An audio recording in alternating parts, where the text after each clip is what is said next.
One of the best things that I've ever done for my ADHD brain is completely change how I design my week. Because if you have a brain type that's similar to mine, you already know our predisposition is to be quite scattered. So we don't want our weekly design and the way that we structure how we approach our week to amplify that already existing challenge that we face. And that is how most people's calendar was looking, and that's exactly how mine looked. Because I was following traditional advice from these productivity gurus where they say that each day should look relatively similar. You want to get into a routine and create consistency.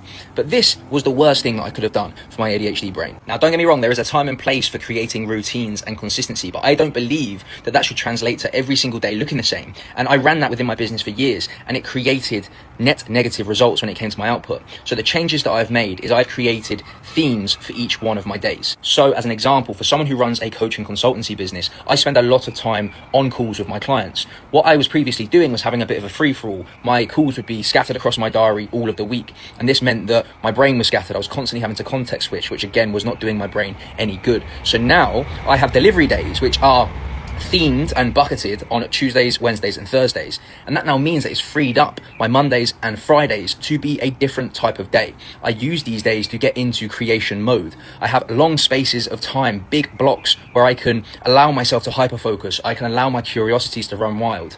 I'm in a very different context on those days. I am in far more working on the business zone and creation zone, and I'm in a different space as well for Tuesday, Wednesday, Thursdays where I have to deliver value to my clients.